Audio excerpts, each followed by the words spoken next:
Let's talk about Robin West's argument about harms that can occur within consensual sexual interactions. So, first, two caveats. Thing one is that Robin West is a very famous feminist legal scholar.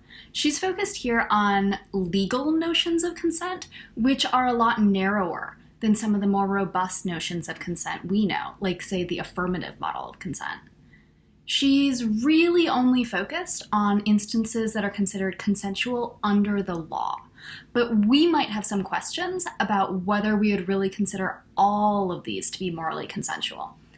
At the same time, much of what she's writing about is considered ethically or morally consensual, regardless of which model we use. And her focus is really genuinely on harms that can occur within consensual sex, and that's really important, and I'll return to it at the end.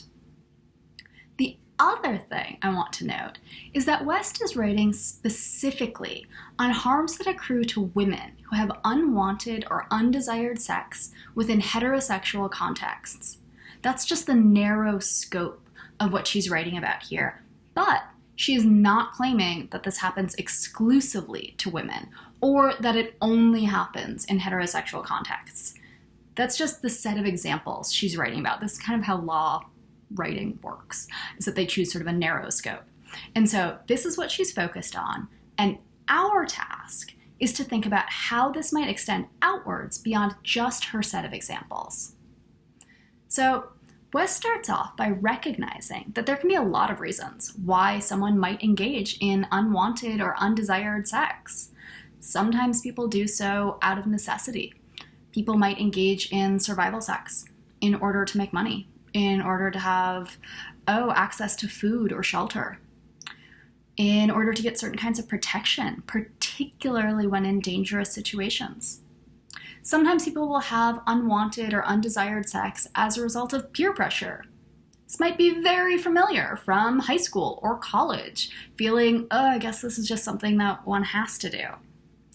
Sometimes people have unwanted or undesired sex for fear of repercussions later. So there's not a direct threat in the moment, but they know that if they say no, they don't know what'll happen down the road. And sometimes, fairly often, people will have unwanted or undesired sex because they know that if they say no, it'll just be a whole fucking thing, right? Their partner will say like, oh, what's wrong? Do we need to talk about this? They'll demand like this whole extended heart-to-heart and like rehashing the status of their relationship. It'll just be a fucking thing. And so it's just easier to just go along with it. So sometimes people will say, sure, I'll have sex, whatever. Even though they don't actually really want to. It's not really desired in that moment. I think this is, again, fairly common and familiar to a lot of folks. So there are a lot of different reasons why somebody might have unwanted or undesired sex.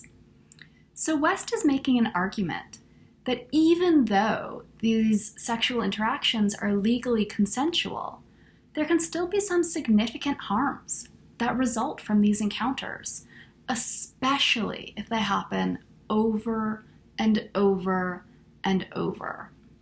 So West identifies 4 different kinds of harm, and I'm going to go through each one.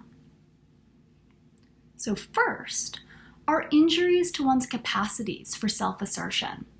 So our capacities for self-assertion are crucial for our sense of agency and our ability to act on our own desires. When we're directing our actions in daily life, we do so by figuring out, this is what I'm feeling, this is what I want, and here's how I'm going to go about getting it. So, I'm feeling thirsty, I would like to drink lemonade, I shall go to the fridge, get some lemonade, and drink it. We identify what we want, we articulate it to ourselves, like sometimes very explicitly in words, sometimes a little bit, sort of just more internally, and then we act on what we've just identified. But West argues that when one has unwanted sex, it can weaken the connection between pleasure, desire, motivation, and action. And this is especially the case because sex is sort of socially considered the sort of thing that one does because it's desired. And this view fosters a kind of backward or flawed logic in which one might think, people have sex because they desire it, I'm having this sex, I guess that means I wanted it. And that process can sort of make it harder to identify or sort out what one is actually desiring. It all gets sort of jumbled up sometimes. And West argues that if one is having unwanted or undesired sex over and over and over, it can become harder to articulate or assert, even just to yourself, what you're actually feeling or what you actually want. And if one can't even identify what one wants, that makes it much, much harder to act on your desires. And this is something we need to be able to navigate the world as moral. The second kind of harm are injuries to one's sense of self-possession. So one's sense of self-possession has to do with the ways that we think of our bodies and ourselves as being ours, as being our own. West argues that having unwanted or undesired sex can damage how one starts to think of their body, right? So it fosters a sense of oneself as being essentially there for others' use. So the best illustration of this kind of thinking is from that children's book, The Giving Tree, which shows a supposedly loving relationship. It is not, between this tree and a boy, in which the boy takes and takes and takes from the tree, and the tree sort of conceives of this is what love is to be giving of oneself to this very extreme and quite literal degree. So first the tree gives the boy its apples, then its leaves, then its branches, and then eventually the tree is just this stump. So this book is pretty horrifying because of the way it promotes the idea that what love is this incredibly one-sided relationship in which one's body and one's self properly aren't one's own, but instead are there to be used by others. Similarly, West argues that this kind of mindset is really fostered by repeated experiences of unwanted or undesired sex, that it kind of encourages thinking of oneself as a giving self, as a sense of oneself as being essentially there for others, and especially there for others' use. And that one of the things that's particularly harmful about this kind of thinking is that if you exist for others, then there's no way for others to violate you. Because if you exist for them to use, then anything they do is appropriate or correct. It's not a violation if your body is theirs to use. And that's particularly horrifying. I think this is a really important and profound point that West makes here. And it's one that a lot of people tend to relate to. This kind of harm connects up in some really important ways with Trust's work on assumptive touch. So the idea that so long as a person has the right kind of relationship with you, they just get to touch you on the basis of that relationship. That consent is not needed or required because there is this relationship. They have access rights to your body. And so as we start to think about the connections between Trust's argument and West's, we can identify how this kind of touch, even non-sexual touch, when it happens over and over and over, it can start to foster this perception that your body isn't totally yours. It can erode one's sense of self-possession and make it feel like people properly don't get to set boundaries for themselves about what happens with their own bodies. Okay. The third kind of harm that West identifies are injuries to one's sense of autonomy. Okay, crucially, this is not a point about free will. People often get confused.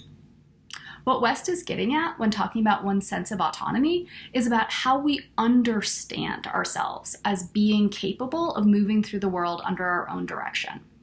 So this doesn't mean that we don't mess up or that we don't need support or that we don't get overwhelmed, but part of what it is to be an agent, part of what it is to sort of inhabit the status of personhood, is to have the capacity to at least sometimes make your own decisions and to direct your own life.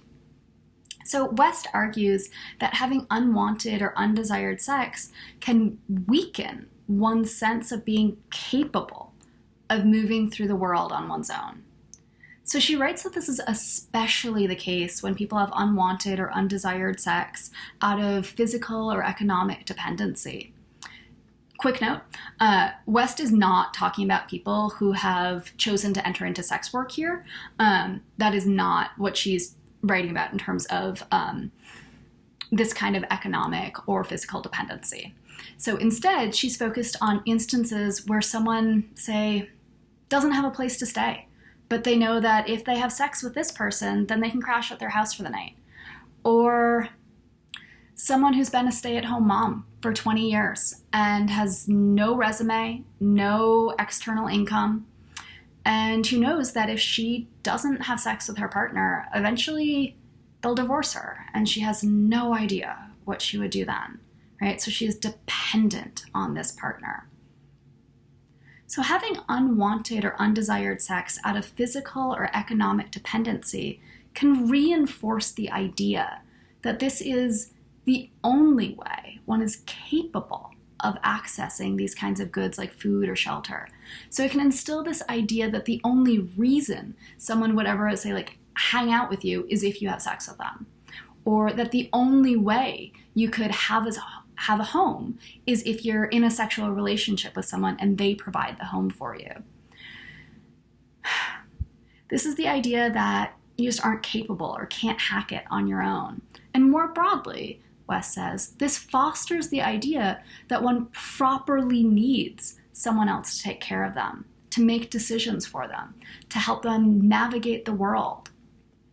Now, abusers absolutely use this rhetoric as a kind of tactic and a mechanism of abuse. They might say things like, "What would you do without me? You're so lucky that I'm here to help you. Without me, you'd just be incapable, wouldn't you?" And it's pretty horrifying. And West here is identifying how the experience of engaging in or consenting to this unwanted sex over and over and over can sort of solidify that perception of oneself and kind of damage that comes from that. And finally, the fourth kind of harm that West identifies is how unwanted or undesired sex can damage one's sense of integrity. One's sense of oneself as a person who tells the truth, who keeps their word, who says what they mean and means what they say. So if someone is routinely saying, "Oh baby, that was great," even when it wasn't, or "Oh baby, I want you so bad, let's do it," even when they don't, this can undermine one's sense of oneself as the sort of person who tells the truth. Now, this kind of harm can make people feel like they're the ones who have done something wrong. It can foster this kind of thinking of, "Oh, I can't get mad at my partner for what's been going on. I can't say anything because I haven't been telling the whole truth about what I feel. I've been lying. Really, I'm the one who's been wronging them."